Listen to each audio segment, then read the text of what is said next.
Buenas noches y bienvenidos a Signo Pesos, la economía al alcance de su pantalla. Estos son los temas claves de hoy. Canasta familiar cada vez más cara. El DANE reveló que la inflación anualizada sigue en 2 dígitos y llegó al nivel más alto en 23 años. ¿Por qué sigue disparada la inflación? Analizaremos el tema con Juan Pablo Espinosa de Investigaciones Económicas de Bancolombia.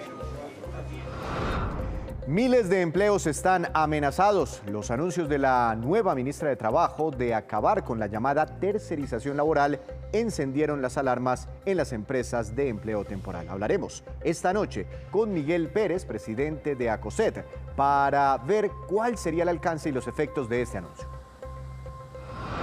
El grupo empresarial antioqueño se defiende tras las investigaciones anunciadas por las superintendencias de sociedades y la financiera y también por los señalamientos del ex vicepresidente Germán Vargas. Los grupos Sura y Argos se defendieron a través de diversas publicaciones. Les contamos cuáles son las críticas y cuáles son sus contraargumentos.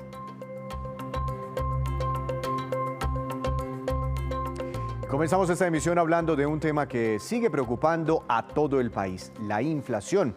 A pesar de las medidas adoptadas para contener el costo de vida, se sigue disparando. El DANE reveló que la inflación anualizada con corte al mes de agosto es del 10,8% y es un dato que no se registraba desde hace 23 años. Veamos. La inflación sigue por las nubes. En agosto el costo de vida se incrementó en 1,02% a nivel nacional. Esto significa que esta variación mensual que estamos observando es 13 veces mayor a la que nosotros observamos en ese promedio histórico, ¿no? Entonces esto nos confirma claramente esa dinámica y esa tendencia de aceleración significativa que nosotros estamos viendo en el mes de agosto. Estos altos precios de los productos que consumimos llevaron a que la cifra de inflación anualizada se ubicara en agosto por segunda vez consecutiva en 2 dígitos.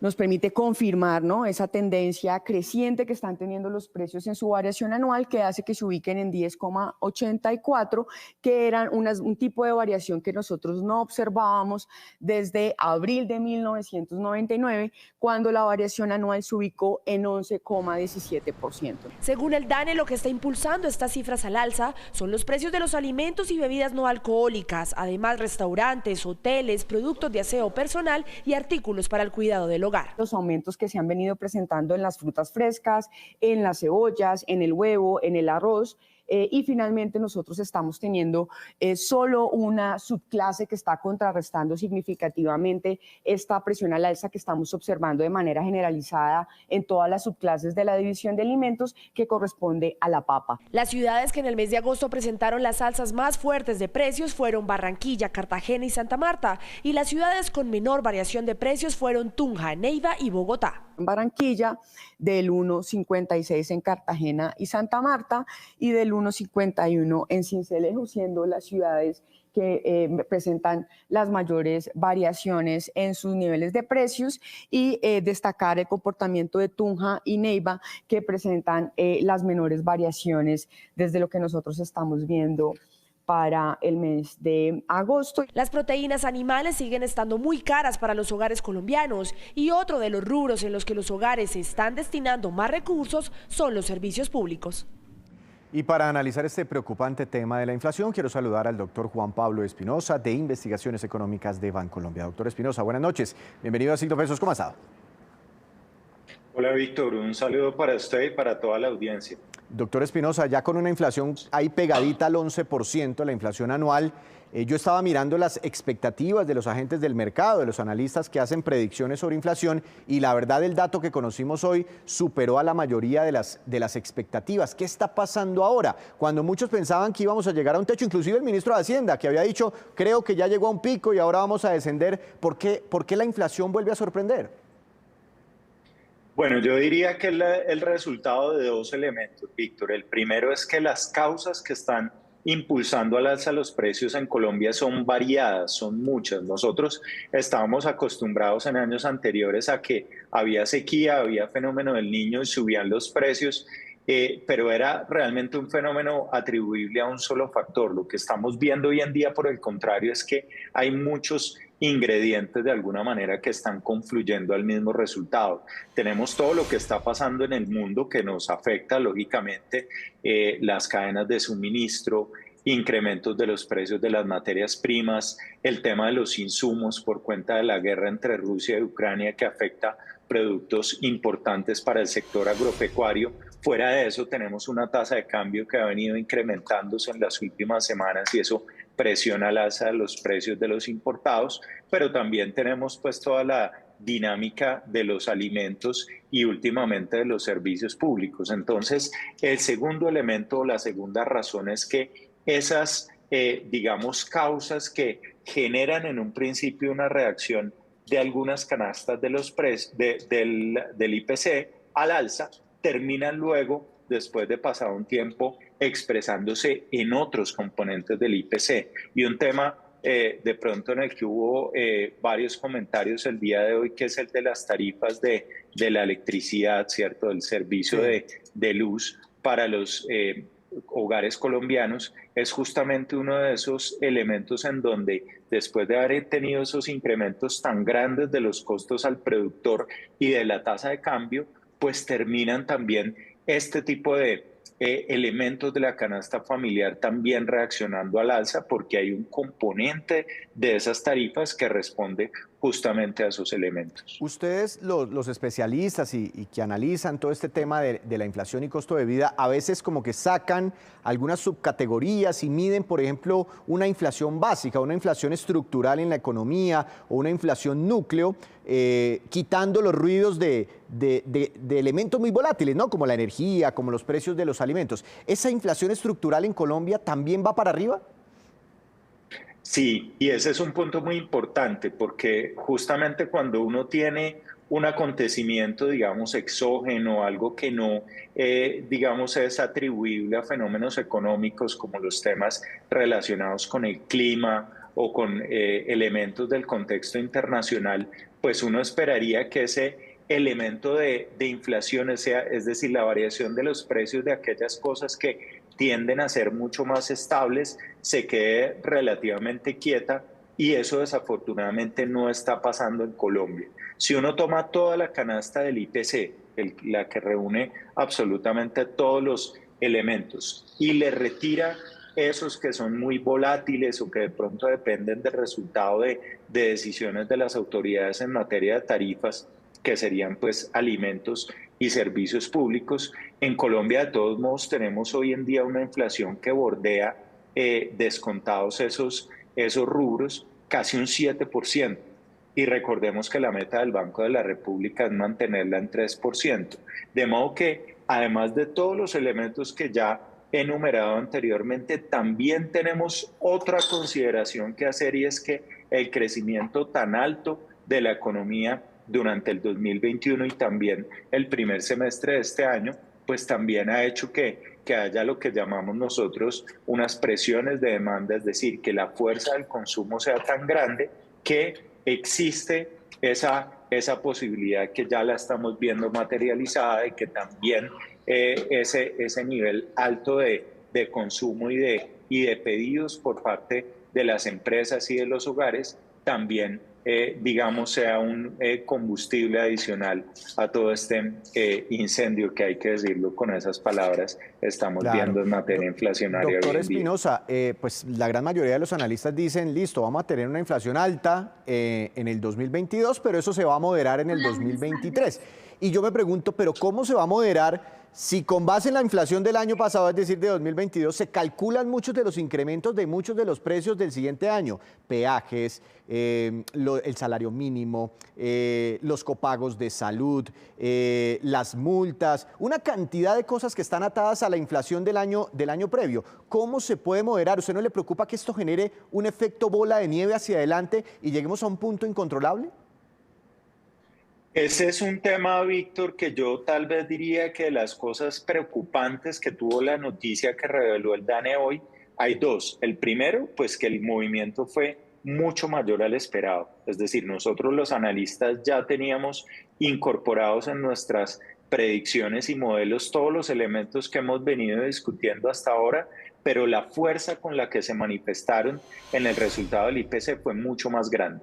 Esa es la primera noticia negativa. La segunda tiene que ver con el momento del año en el que se produce, porque no es lo mismo que suban mucho los precios por allá en febrero, marzo o abril, cuando todavía, digamos, hay mucha tela que cortar durante el resto del año, a este punto del segundo semestre en donde ya tener una sorpresa al alza indudablemente va a tener una repercusión importante sobre el nivel de cierre de la inflación de este año.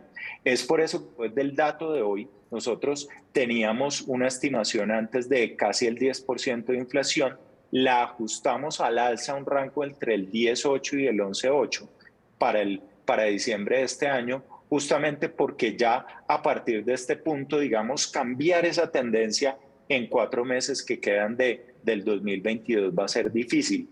Y habiendo tenido ese registro, es decir, dejando la vara tan alta en un país como este, que usted lo menciona con mucha precisión, que muchas de las tarifas, costos que todos los colombianos pagamos en el día a día, pues dependen de la inflación observada, pues que la vara nos haya quedado o nos vaya a quedar sobre niveles del 11%, hace que sea mucho más retador controlar la inflación en 2023 e indudablemente yo creo que ese es un factor que en este momento le debe estar quitando el sueño a la Junta Directiva del Banco de la República. Se me escapaban los arriendos, o sea, la persona que nos está viendo en este momento y que paga arriendo, mínimo con esa proyección que usted tiene en Bancolombia, el otro año le van a cobrar un 11% más de mensualidad. Ahora, ¿se puede hacer algo, doctor Espinosa? Es que venimos de anuncio en anuncio, el gobierno anterior disminuyó unos aranceles para que llegaran insumos más económicos y eso pues no se ha visto, ¿no? El Banco de la República ya lleva la tasa de interés en el 9%, un aumento muy agresivo en sus tasas de referencia, pero pues aparentemente eso tampoco está incidiendo en el control de la inflación. ¿Qué se puede hacer? Yo creo que, Víctor, hay cosas frente a las cuales, pues, por un lado, estamos en todo el mundo viviendo una realidad inflacionaria que representa un desafío, o sea, que estemos en el mundo desarrollado o en el mundo emergente, es decir, estamos en un mundo más inflacionario y esa es una realidad de la cual pues no nos podemos abstraer y frente a la que las acciones a nivel local pues tienen una utilidad relativamente limitada, pero sí hay, digamos, algunos tipos de decisiones que se pueden de alguna manera impulsar desde la política pública que permite atender toda esa problemática. El hecho, por ejemplo, de que pensemos que Colombia pueda ser mucho más autónoma en materia de los insumos, sobre todo los fertilizantes que utiliza el sector agrícola, es un paso en esa dirección que de golpe no vamos a ver, digamos, sus frutos en la inflación de los próximos meses, pero sí es algo que paulatinamente puede ir cambiando un poco la historia. Pero definitivamente, lo que en el fondo nos puede llevar a un escenario distinto de inflación y que está en manos de las autoridades es, primero, que continúen las decisiones del Banco de la República en la misma línea que se han dado en los últimos meses, es decir, que sigan los incrementos de las tasas de interés como un modo de que haya un consumo más moderado y que se de alguna manera privilegie el ahorro sobre el gasto. Eso contribuye de alguna manera a alivianar esas presiones que estamos viendo desde la demanda. Y el otro punto es la responsabilidad fiscal y también la responsabilidad en materia de ajustes salariales, porque como usted mencionaba hace un momento, un elemento clave dentro de toda esta, digamos, dinámica y problemática es cuánto suban los salarios, porque en materia de salarios, pues el golpe sobre los empresarios es grande. Eso le iba a preguntar muy rápidamente, doctor Espinosa, 11% de inflación, más algo de productividad, yo no sé ustedes en cuánto lo tienen calculado, pero con una reactivación tan fuerte seguramente es una productividad positiva, más el margen de negociación, podríamos estar hablando de un incremento para el salario mínimo el otro año de ¿cuánto, más o menos?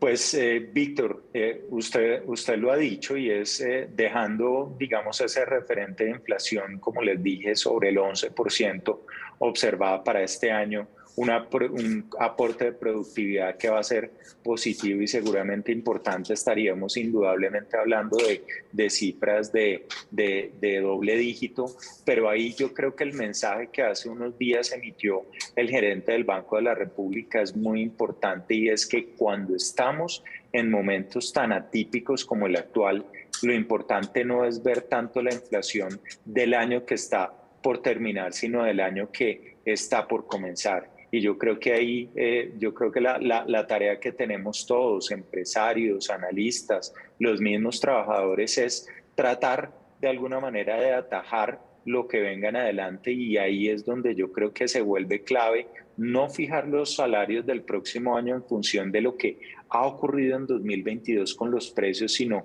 tratar de ver un poco más allá, y es 2023. Si, digamos, hacemos ese cambio de chip y no vemos el retrovisor como ha sido tradicional en Colombia, sino que nos fijamos en lo que está por venir, pues de golpe ahí podemos tener entonces una negociación sobre unos parámetros mucho más moderados, y así pues no estar contribuyendo a que en 2023 sigamos pues hablando de estos datos que indudablemente le pegan al bolsillo de todos los colombianos. Pero eso va a ser muy difícil, doctor Espinosa. Hay nuevo gobierno, además los colombianos ya la plata no les alcanza para lo mismo que antes, entonces va a ser un tire y afloje muy importante. Seguiremos hablando. Muchas gracias. Feliz noche.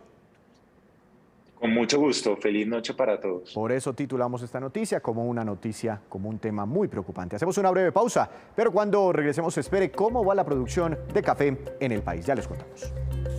Signo pesos. Las empresas que prestan servicios de empleo temporal están muy preocupadas por unas declaraciones dadas ayer por la ministra de Trabajo, Gloria Inés Ramírez. Ella habló de querer acabar con la llamada tercerización laboral. Doctor Miguel Pérez, presidente de ACOSET, la Asociación de Empresas de Empleo Temporal. Buenas noches, gracias por acompañarnos. ¿Cómo ha estado? Muy buenas noches, muy complacido de participar en esta edición. Doctor Pérez, con un ejemplo, ¿qué es una tercerización? Porque como hay tantos mecanismos de contratación, pues uno a veces se confunde entre el cuenta propia que el contratista. Bueno, ¿qué es una tercerización? Una tercerización, en términos muy sencillos, es acudir a un tercero para que preste un servicio, produzca un bien o envíe un trabajador a colaborar en las actividades de un contratante. Esa tercerización de las dos primeras modalidades de bienes y servicios es una tercerización en la cual el tercero actúa con total autonomía e independencia de quien lo contrata, y el personal es personal directo del tercero contratista, y el contratante lo que requiere es un resultado final.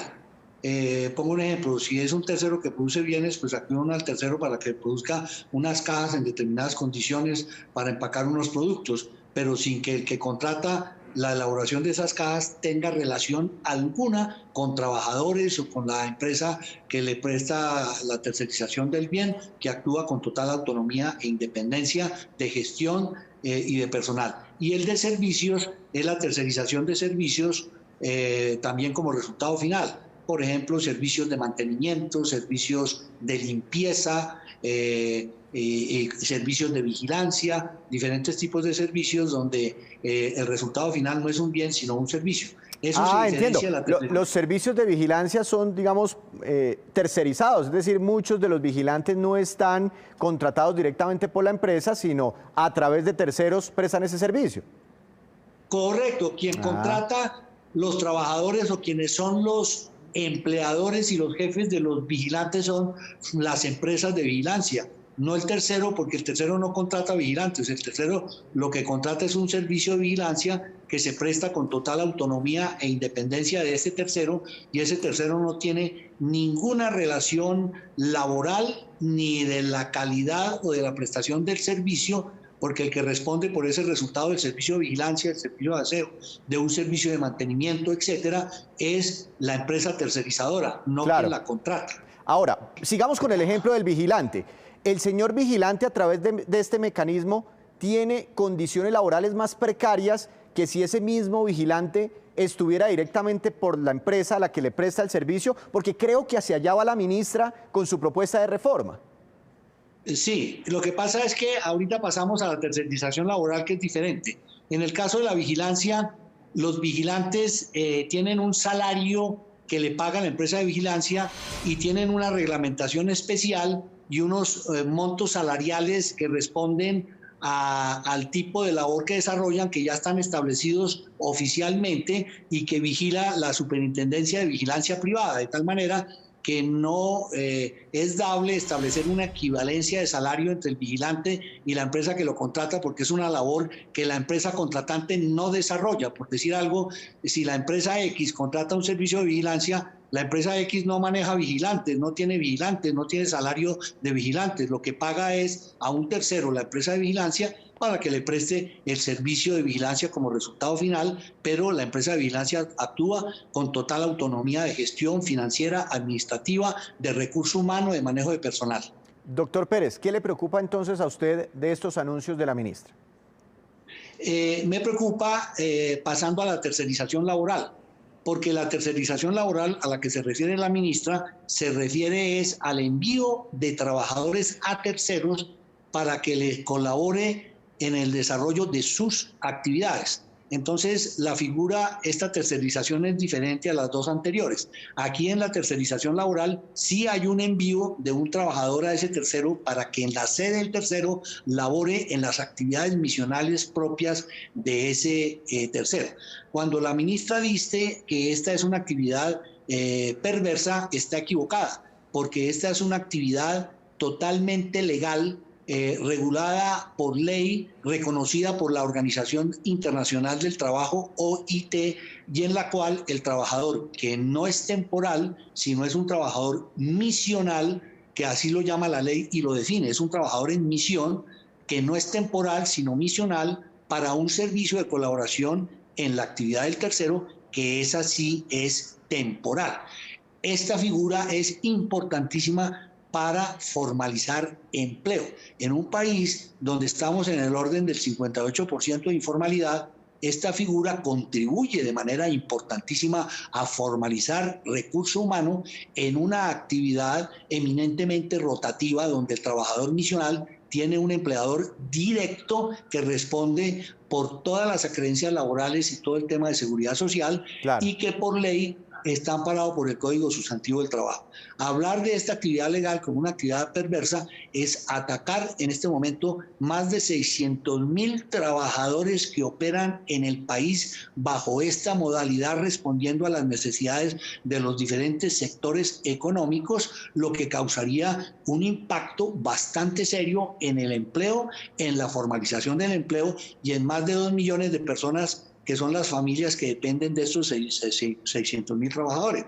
Luego, me parece que la ministra está equivocada en el sentido de que está confundiendo la tercerización laboral legal con la tercerización laboral ilegal, que es la que nosotros hemos venido combatiendo desde hace muchísimos años, porque en la práctica lo que se está presentando es el abuso de determinadas figuras enviando trabajadores en misión a terceros que no son en misión, no son sujetos al régimen laboral y lógicamente precarizan esta modalidad tan importante en el país. Y me refiero concretamente, porque en esto claro, es un hecho público y notorio, a las cooperativas de trabajo asociado, al contrato sindical, y a los que llaman outsourcing de personal, y lo mismo que la ministra ha hablado de las órdenes de prestación de servicios, que esas sí son modalidades perversas por fuera de la ley, que están desconociendo los derechos del trabajador, pero que no se debe confundir con la figura del servicio temporal,